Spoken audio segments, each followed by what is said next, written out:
Na época da pandemia, você era o presidente da Câmara, não era? Era. E nós fomos fundamental na pandemia na cidade. Como é que foi?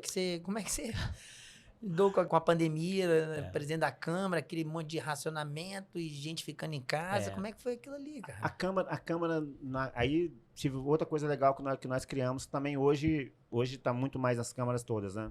As câmaras fecharam, quase todas fecharam no Espírito Santo, e nós conseguimos um equipamento, nós já está muito avançado, né? Porque quando eu implantei esse plano de austeridade na Câmara, Nobim, nós também montamos o plano tecnológico, botamos lá a Câmara sem papel, organizamos os gabinetes para você ter ideia. Na minha época, quando eu peguei lá, tinha uma Xerox para todo mundo, né? Tinha uma Xerox, uma sala para Xerox de todo mundo. E o que eu fiz? Eu acabei com isso e coloquei uma Xerox em cada sala, com a metade do dinheiro do contrato.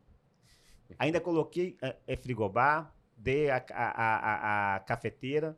Então, estruturei o vereador para ter um mandato legal para a cidade, né? A pandemia, aí eu lancei dentro da sessão online, e nós fomos fundamental naquele momento para ajudar a população, porque eu até peguei a Covid, quase fui embora, né? Porque meu pulmão foi embora, porque nós fomos para a rua. Eu lembro do negócio do CRAS, que você brigou para que ficasse aberto 24 horas. Teve também outras medidas, como limpar as ruas com água sanitária. Conta pra gente um pouco mais sobre esse momento, as dificuldades aí, essa batalha aí, né? Mais uma vez na minha vida, não vai dar certo. Todas as vezes as pessoas falam isso, né? E a gente acreditou muito. Falou assim, olha, até hoje, né, é uma das bandeiras da política nossa que, principalmente no Cariacica, que precisamos muito, né? O CRAS é fundamental. Como é fundamental você ter uma rua asfaltada, um esgoto. A ação social é uma ferramenta muito importante. Essa semana mesmo eu estive na casa de acolhimento, né, para conhecer mais ainda um pouquinho da história de cada população que está lá. E nós conseguimos, assim, levar para a população, soltamos dois telefones para que as pessoas pudessem entrar, para poder pegar o seu dinheiro, né, para poder aprender. Nós possamos ensinar as pessoas como entrarem no telefone, porque o governo federal ele deu esse...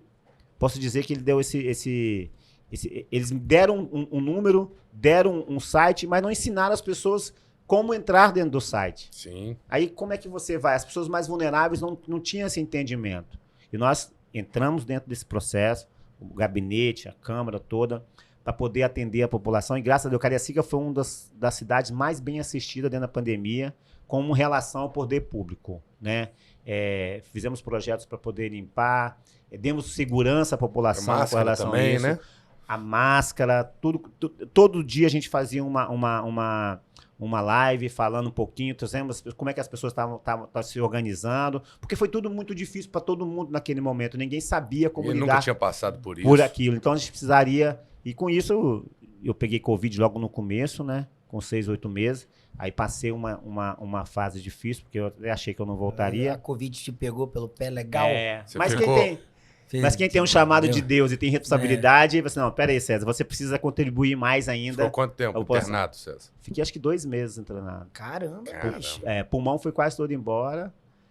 Pô, você pegou bruxa mesmo. Pegou uma UTI ali. Mas fiquei uma semana e achei que quase morri. Então... Mas ali, Juliano, também teve outra coisa, um outro chamado de Deus importante na minha vida.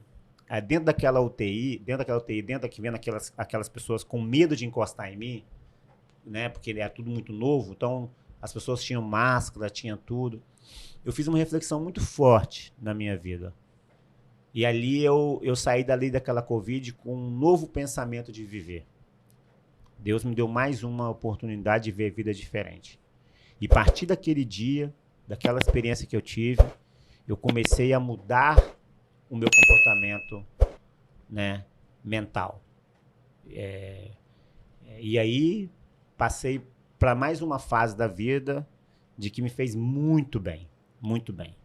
Que eu conheci, quando eu voltei da Covid, eu conheci o perdão. Né? Questão do seu pai, né? Conheci o perdão, né? Reconhecer erros.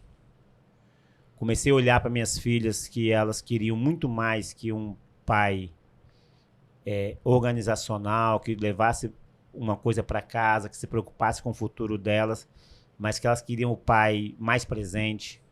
Porque a vida vida vai nos ensinando, né? Porque, Juliano, hoje a Marina e Valentim, que são minhas filhas, elas têm um pai e uma mãe, graças a Deus, que encaminha elas para ter uma vida bem organizada. Como o meu caso, eu tive uma vida que onde eu organizei ela durante a idade, eu tive uma... Agora eu sou agora trainer em PNL, né? Depois desse Covid, eu comecei a estudar um pouquinho sobre saúde mental. Eu percebi o tanto de coisas que eu estava perdendo um tempo que eu poderia me organizar melhor para poder ajudar. Porque, sem julgamento, né? Porque as pessoas não entendem o que a gente passa na periferia, que viver não é fácil, igual as pessoas acham que é. É um jogo difícil. E muitas vezes, quando você não tem uma estrutura que te organiza, foi o que aconteceu com os meus amigos, né? Quase todos eles foram presos, uns morreram pelo tráfico. Então, assim, eu tive muita sorte de ter um pai, uma mãe, né? Que me deram muita segurança em entender que eu teria que mudar essa história. E é isso que eu quero passar para a população, é isso que eu quero contribuir. Com exemplo, né? Todo mundo pode mudar.